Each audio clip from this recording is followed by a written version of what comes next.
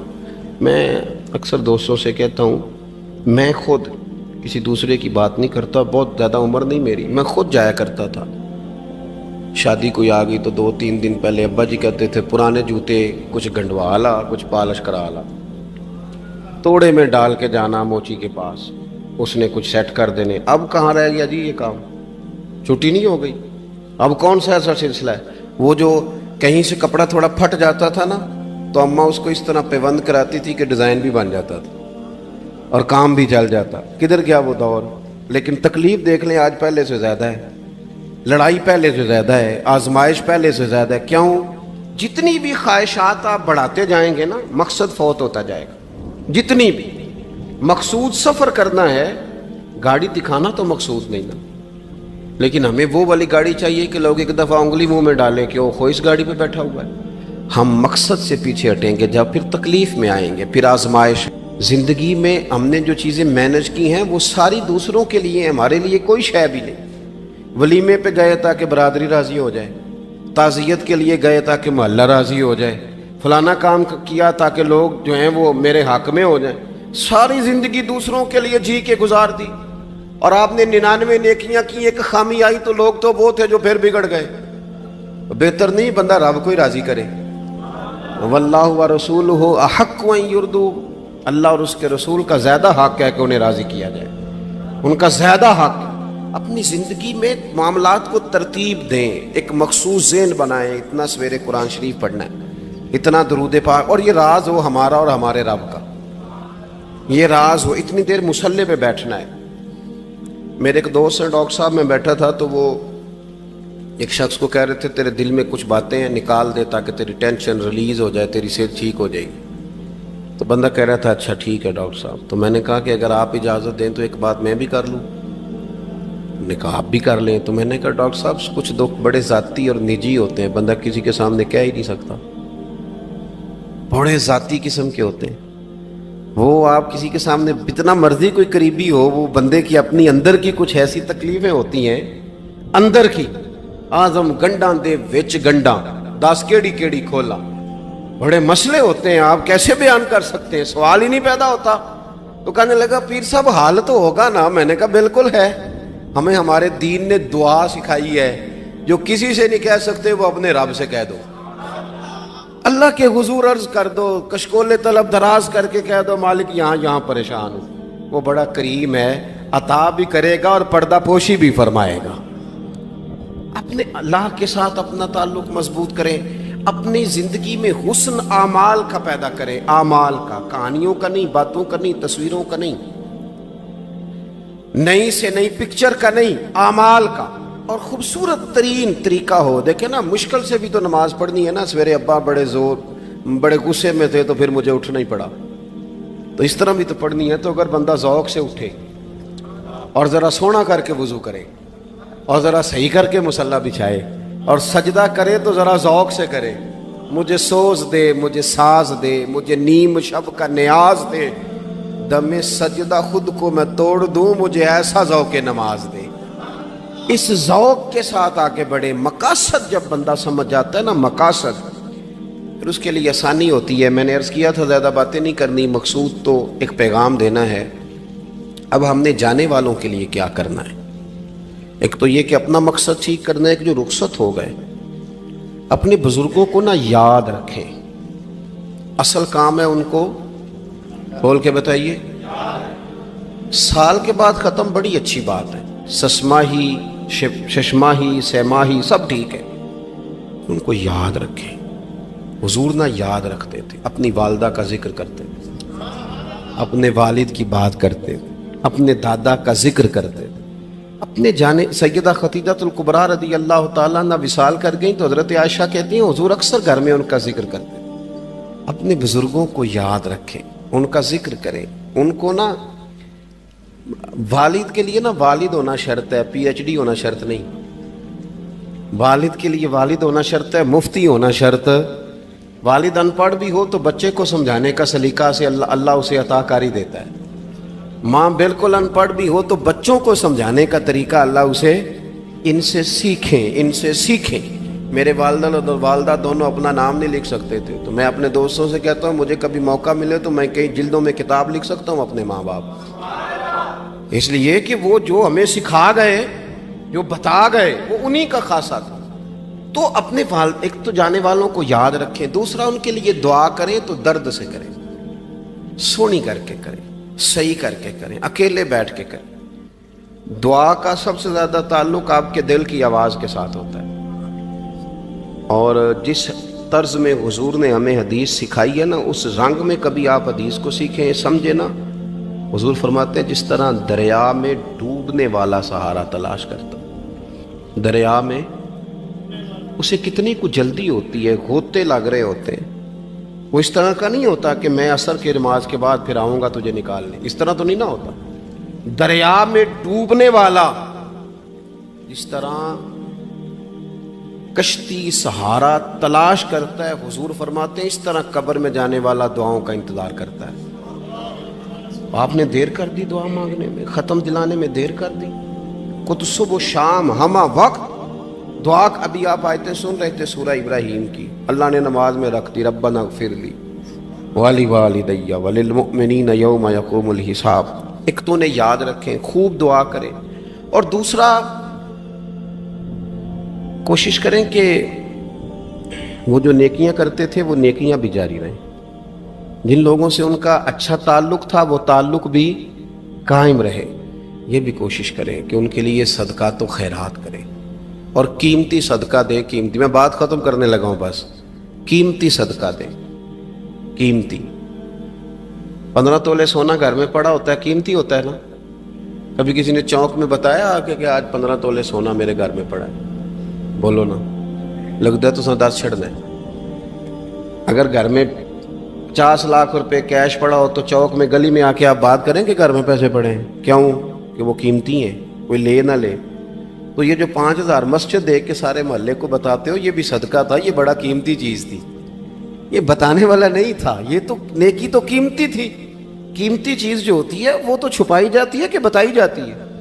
یہ جو بیٹیاں ہیں نا اسلام کی، مائیں بہنیں، یہ قیمتی ہیں، اس لیے اسلام انہیں کہتا ہے تم گلیوں اور چوکوں میں آنے والی نہیں، قیمتی چیزیں گھر کے اندر رہا کرتی ہیں۔ تم قیمتی چیزیں ہو، تمہارا وجود قیمتی ہے، تم کبھی ماں ہو، کبھی بیٹی ہو، کبھی بہن ہو، کبھی بیوی ہو، قیمتی ہو، اس لیے تمہیں اسلام کہتا ہے کہ گھر کے اندر رہو گی تو تمہاری قیمت رہے گی. کچھ چیزیں ایسی ہیں جو چوکوں میں گلیوں میں پھیل جائے تو ان کی قیمت نہیں رہتی. اس لیے تمہیں کہا جاتا ہے کہ گھر میں رہو. یہ جو تمہیں چوکوں میں لاتے ہیں یہ تمہیں بے وقت کرنا چاہتے ہیں, بے قیمت کرنا چاہتے ہیں. انسان تھوڑی دیر کے لیے, اگر تھوڑی دیر کے لیے غور کرے تو بڑے بڑے جانور انسان سے بڑے طاقتور ہیں, لیکن اللہ نے ان کی نکیل انسان کے ہاتھ میں تھما دی. اتنا بڑا جہاز ہے, ٹنوں وزن لے کے چل رہا ہے, انسان کے بس کی بات نہیں کہ وہ کئی لوگ لگ کے بھی اس کو اٹھا سکیں, لیکن اللہ نے اس کے قبضہ و اختیار میں کر دیا ہے. فرمایا هو الذی خلق لکم ما فی الارض جمیعا, زمین میں جو کچھ ہے سارا تیرے لیے بنایا ہے, آسمان میں جو ہے سارا تیرے لیے بنایا ہے. وما خلقت الجن والانس الا لیعبدون, فرمایا کل کائنات میں نے تیرے لیے بنائی ہے اور تجھے میں نے اپنی عبادت کے لیے پیدا فرمایا ہے. تو جنوں اور انسانوں کو اللہ نے اپنی عبادت کے لیے تخلیق فرمایا. مقصد زندگی, مقصد تخلیق, دنیا میں آنے کا مقصد اولین اور مقصد آخری اللہ کی عبادت, اللہ کی معرفت, اللہ کی طرف توجہ, اللہ کی طرف رجوع. یہی ایک مقصد تھا انسان کے آنے کا. اسی کو قرآن نے بیان کیا تھا. اپنے اپنے مقاصد, درود شریف پڑھنے والوں سے بلند صلاۃ و سلام علیک یا سید یا رسول اللہ. اپنے اپنے مقاصد, اپنے اپنے معاملات کو ہم نے ترتیب دے لیا ہے. صبح سے شام تک کے معاملات سارے کے سارے ہمارے ذاتی, نجی اور ہمارے اپنے بنائے ہوئے مقاصد کے تحت گزر رہے ہیں. حالانکہ رب کریم نے فرمایا کہ انسان میں نے تجھے اپنی عبادت کے لیے بنایا ہے, اپنے لیے تجھے بنایا ہے. تو میری بارگاہ میں سجدہ ریز ہو, تو میری بارگاہ کی طرف توجہ کرے, تو میرے لیے تسبیح پڑھے, تو تحلیل کے جملے بولے, تو تکبیر کہے, تو میرے محبوب پہ نازل ہونے والے قرآن کی تلاوت کرے. تجھے تو اس لیے بنایا تھا. عبادت کا معنی یاد رکھیے گا, عبادت کا معنی فقط نماز پڑھنا نہیں, عبادت کا معنی صرف نماز پڑھنا نہیں. نماز عبادت کا ایک جز ہے, نماز عبادت کا ایک حصہ ہے. عبادت نماز پڑھنے کا نام نہیں, عبادت روزہ رکھنے کا نام نہیں, عبادت صرف اور صرف حج کرنے کا نام نہیں, فقط ذکر فکر کرنا عبادت نہیں, بلکہ اللہ کا حکم ماننے کا نام عبادت ہے. خدا رسول کی بات ماننے کا نام عبادت ہے. جہاں جانے کا خدا حکم دے وہاں چلے جاؤ, یہ عبادت ہے. جہاں جانے سے منع کر دے وہاں کبھی نہ جاؤ, یہ عبادت ہے. اگر نماز پڑھنے کا نام ہی عبادت ہوتا تو پھر فجر کی فجر کے وقت کیوں پڑھنی پڑتی, پھر ظہر میں ہی کیوں فرض ہوتی, پھر عصر کا وقت مغرب میں جا کے کیوں نہ شروع کیا جاتا, پھر انسان کی مرضی تھی جب پڑھ لیتا. فرمایا نہیں, عبادت میری ہے, اصل میری اطاعت ہے. میں جب کہوں کہ یہ فجر کا وقت ہے تو تجھے فجر مان کے پڑھنا, جب کہوں ظہر کا وقت ہے تو ظہر مان کے. ہم نے عبادت کو مخصوص کر دیا. مسجد میں چلے جانا, نفل پڑھ لینا, کچھ دیر قرآن شریف پڑھ لینا, کچھ دیر اللہ کی عبادت کر لینا, کچھ دیر ذکر اذکار کر لینا, اس کا نام عبادت ہے. اور باہر نکل کے بے شک جھوٹ بولے, باہر نکل کے بے شک غیبت کرے, باہر نکلے اور کم تولے, باہر نکلے اور اپنی من مرضی کرے, تو یہ عبادت نہیں. اس لیے کہ ہم اس خدا کے ماننے والے ہیں جو صرف مسجد میں نہیں ہوتا بلکہ جلوہ تیری ذات کا کو بکو ہے. میں جدھر دیکھتا ہوں ادھر تو ہی تو ہے. ہمارا خدا صرف مسجد میں نہیں ہے, اللہ ہر جگہ ہے. جے میں تینوں اندر جانا پھر مقید جانا, جے میں تینوں باہر سمجھا اندر کون سمانا.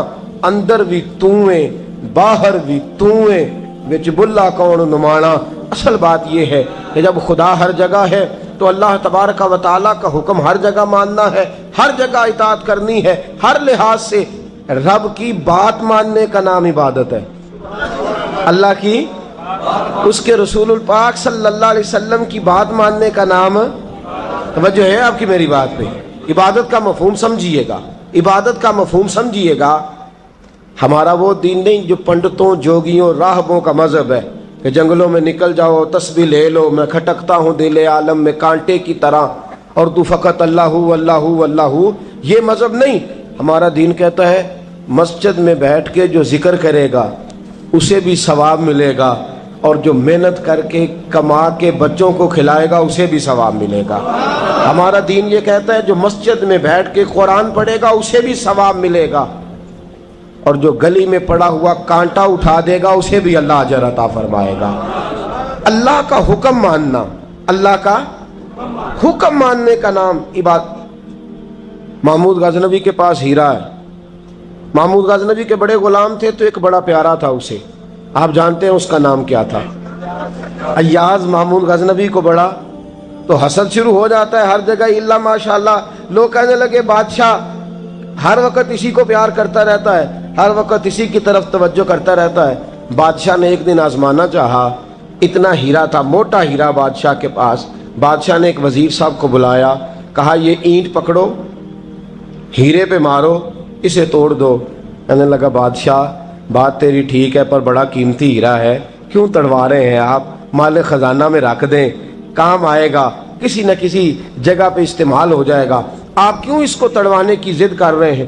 بادشاہ سلامت نے کہا اچھا تم نے ٹھیک مشورہ دیا، میں ہی جذبات میں آ گیا تھا۔ ایک دوسرے آدمی کو بلایا، اس کو کہا یہ ہیرا توڑنا ہے۔ اس نے کہا بادشاہ مجھے لگتا ہے پوری دنیا میں اتنا موٹا ہیرا تیرے پاس ہے، کسی اور کے پاس نہیں ہوگا، یہ توڑنے کی چیز نہیں تجوری میں سنبھالنے کی چیز ہے، اسے سنبھال کے رکھ۔ تیسرے کو بلایا، چوتھے کو بلایا، جس کو بھی بلاتا رہا وہ بادشاہ کو سمجھاتا رہا، جس کو بلایا بادشاہ کو سمجھایا۔ ایاز کی باری آئی، کہا ایاز ادھر آ، توجہ ہے آپ کی؟ ایاز ادھر آ، یہ ہیرا تو توڑ دے۔ اس نے اینٹ پکڑی، زور سے ماری، ہیرا توڑ دیا۔ بادشاہ کہنے لگا بڑا بیوقوف ہے بھائی تو، یہ سارے میرے خیر خواہ تھے، مجھے سمجھاتے رہے اور تو نے خیال ہی نہیں کیا، میں بیوقوف تھا تو بھی ساتھ ہو گیا، توڑ ہی دیا۔ کہنے لگا بادشاہ غلطی ہو گئی، مجھ سے غلطی ہو گئی، مجھے نہیں توڑنا چاہیے۔ اس نے کہا اچھا چل چھوڑ، ایک بات بتا، تیرے سامنے جو سب مجھے مشورے دے رہے تھے تو نے کیوں نہیں دیا؟ میں نے تجھے کہا توڑ دے، کیا لفظ ایاز نے کہے، کمال کر دی۔ کہنے لگا بادشاہ میرے دل میں خیال آیا ہیرا ٹوٹتا ہے تو ٹوٹ جائے، میرے بادشاہ کا حکم نہیں ٹوٹنا چاہیے، یہ ٹوٹتا ہے تو ٹوٹ جائے، یہ کرچی کرچی ہوتا ہے تو ہو جائے، خزانہ خالی ہوتا ہے تو ہو جائے، لیکن میرے مالک کا حکم نہیں ٹوٹنا چاہیے۔ بادشاہ میں ہر چیز توڑ دوں گا پر میں تیرا حکم نہیں توڑ سکتا۔ بس دوستو یہی عبادت ہے، بلا مثال و بلا تشبیہ بات سمجھیے گا۔ جس نے خدا کا حکم توڑ دیا اس نے عبادت نہیں کی، اور جس نے خدا کا حکم اچھا آؤ نماز کے لیے، دکان کا وقت ہے، گاہک بھی زیادہ آ گئے ہیں، رش پڑ گیا ہے، اب تھوڑا وقت مشکل ہو جائے گا، ذرا تھوڑی دیر میں پڑھ لوں گا۔ ہیرا ٹوٹتا ہے تو ٹوٹ جائے، گاہک آنے کا سلسلہ ٹوٹتا ہے تو ٹوٹ جائے، روزی آنے کا سلسلہ ٹوٹتا ہے تو ٹوٹ جائے، مسلمانوں خدا کا حکم نہیں ٹوٹنا چاہیے، رسول اللہ کا فرمان نہیں ٹوٹنا چاہیے۔ میرے رسول پاک صلی اللہ تعالی علیہ وسلم کا اقبال نے کیا کہا؟ کہنے لگا اے طائر لاہوتی، اس رزق سے موت اچھی جس رزق سے آتی ہو پرواز میں کوتاہی۔ کہا خدا کا حکم نہ توڑ بیٹھنا، اور عبادت بھی جس کو اللہ کہہ دے وہ عبادت ہے۔ ایک بندہ زوال کے وقت نماز پڑھنے کھڑا ہو جائے تو ہو جائے گی، کیوں؟ نماز نہیں پڑھ رہا؟ اچھا میں آپ کو روایت سناتا ہوں، شیر خدا مولا کائنات حضرت علی المرتضی رضی اللہ تعالیٰ عنہ فرماتے رسول پاک صلی اللہ علیہ وسلم نے ہمیں منع فرمایا جب عید الفطر کا دن ہو یا عید الاضحیٰ کا دن ہو تو تم نے کیا کرنا ہے؟ فجر کی نماز پڑھنی ہے، اس کے بعد اشراق چاشت نہیں پڑھنی، فجر سے لے کر عید کی نماز تک درمیان میں کوئی نماز نہ پڑھنا۔ جب عید کی نماز ہو چکے پھر تمہیں اجازت ہے جتنے مرضی نفل پڑھو، لیکن فجر سے لے کر عید تک تم کوئی اور نماز نفل درمیان میں نہ پڑھنا۔ حضرت علی المرتضی شیر خدا کا زمانہ ہے، عید کا اعلان ہو گیا، عیدگاہ میں لوگ کٹھے ہو رہے ہیں، ایک شخص دوڑا آیا، اس نے آ کے نماز کی نیت باندھ لی۔ توجہ ہے آپ کی؟ میں نے کہا عبادت ہے خدا کا حکم ماننے کا نام۔ حضرت علی رضی اللہ تعالیٰ عنہ نے نماز کے بعد اس شخص کو بلایا، فرمایا ادھر آ، تجھے نہیں پتا کہ جب تک عید کی نماز نہیں ہوتی کوئی اور نفل نہیں پڑھیں گے؟ کہنے لگا جی میں نے نماز ہی پڑھی ہے، کوئی جرم کیا ہے؟ نماز پڑھی ہے نا، میں نے سجدہ کیا ہے، کوئی جرم ہے؟ حضرت علی نے تلوار نکال لی، فرمایا جو مصطفیٰ کی سنت توڑ کے نفل بھی پڑھے گا میں اس کا بھی سر قلم کر دوں گا، جو رسول پاک کے حکم کے خلاف عبادت بھی کرے گا اس کو بھی قتل کر دیا جائے گا، توبہ کر۔ یاد رکھیے گا عبادت خدا رسول کی بات ماننے کا نام ہے۔ آپ سویرے 8 بجے اٹھ کے کھڑے ہو جائیں کہ میں نے تو فجر پڑھنی ہے، فجر کا وقت 8 بجے نہیں ہوتا، وہ گزر گئی 4 بجے، 4:15 بجے ہو چکا۔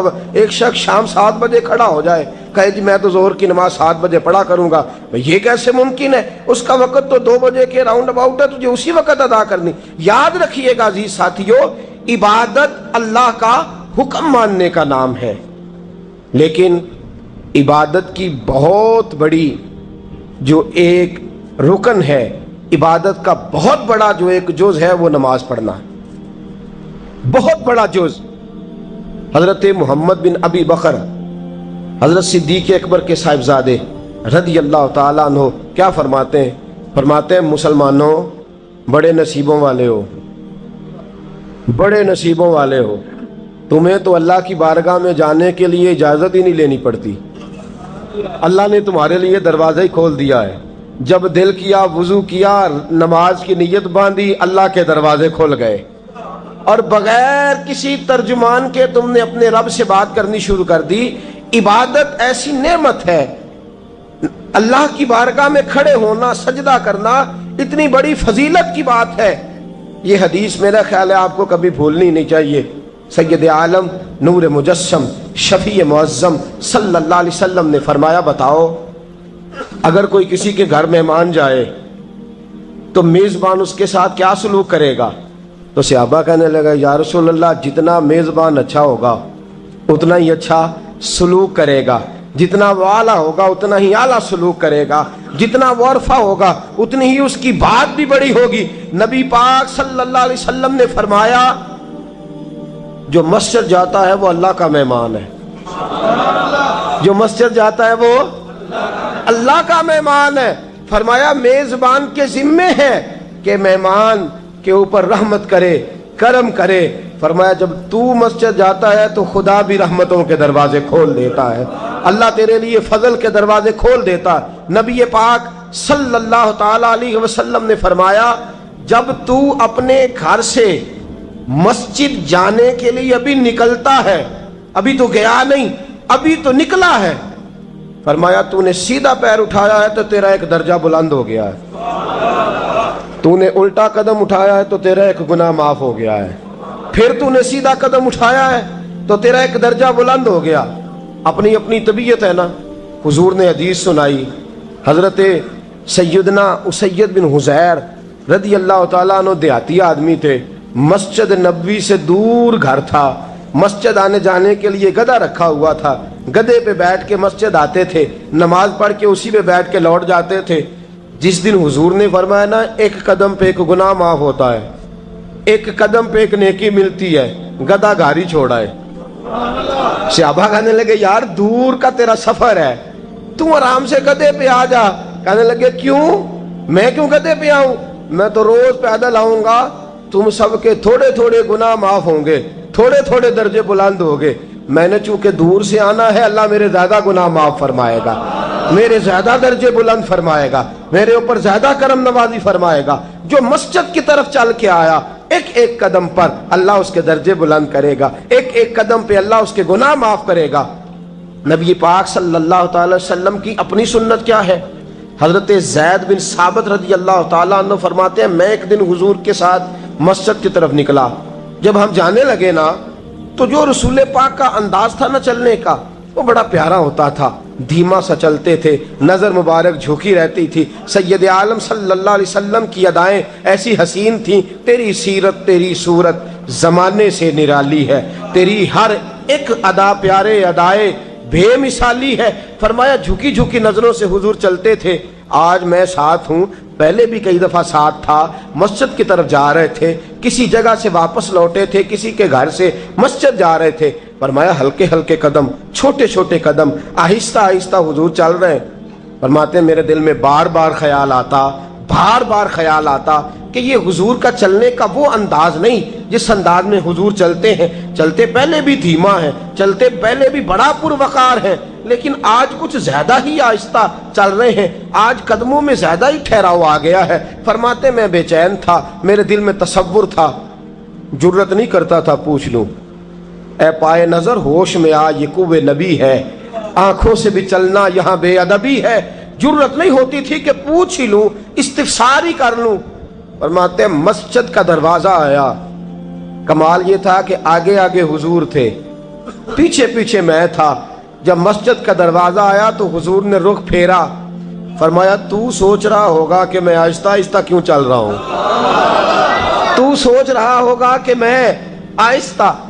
ایک شعر ہے، اللہ کرے آپ کو یاد رہ جائے، میں بریلی شریف حاضر ہوا تو میں نے، ہمارے ایک شیخ تھے حضرت صدر العلماء علامہ تحسین رضا صاحب رحمۃ اللہ علیہ، میں نے ان سے کہا حضرت جی کو تازہ شعر لکھ کے دے مجھے، تازہ۔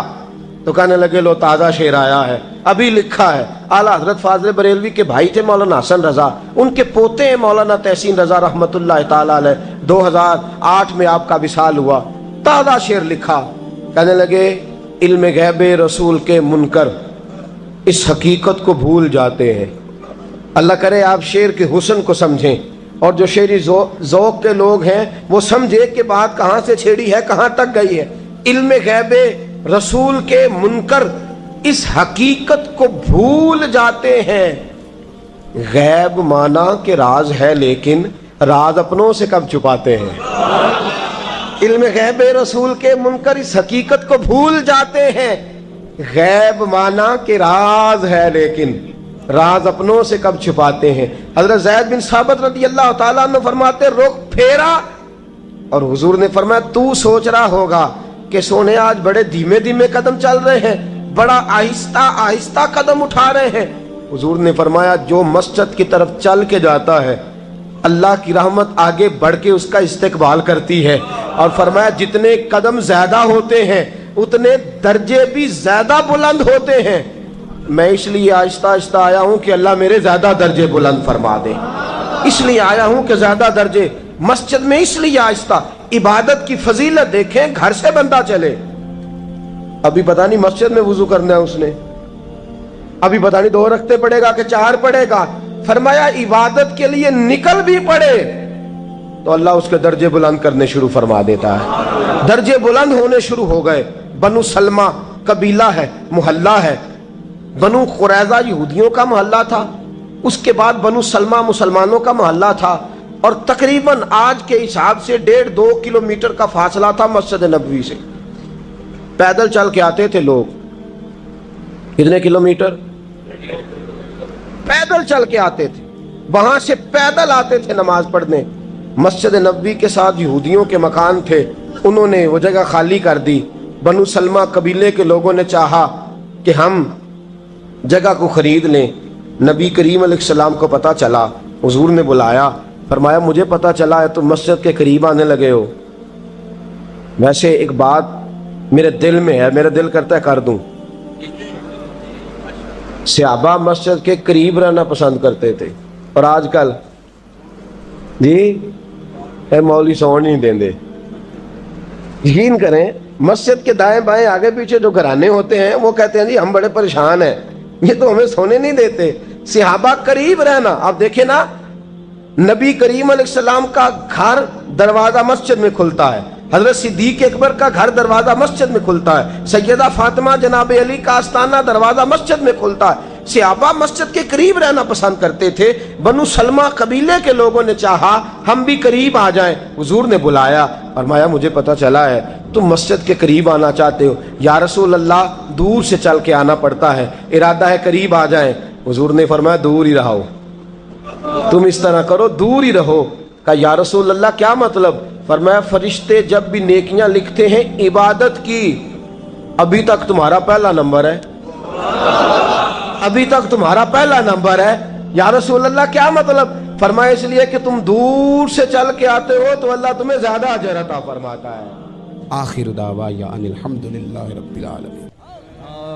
اللهم صل على سيدنا ومولانا محمد اللهم صل على سیدنا و مولانا محمد اللہ کے شیر حیدر کرار پر درود اللہ کے شیر حیدر کرار پر درود اللہ کے شیر حیدر کرار پر درود حضرت حسن حسین کے کردار پر درود اللہم صلی علی سیدنا و مولانا محمد وعلی سیدنا علی و سیدتنا فاطمہ و سیدتنا زینب و سیدنا حسن و سیدنا حسین وعلی آلہ و صحبہ و بارک وسلم زینب کی بارگاہ میں زینب کی بارگاہ میں زینب کی بارگاہ میں زینب کی بارگاہ میں سلام نیاز ہے زینب کی بارگاہ میں سلام نیاز ہے جو مرتضیٰ کی لاڈلی زہرا کا ناز ہے اللہم صلی علی سیدنا و مولانا محمد وعلی سیدنا علی و سیدتنا فاطمہ و سیدتنا زینب و سیدنا حسن و سیدنا حسین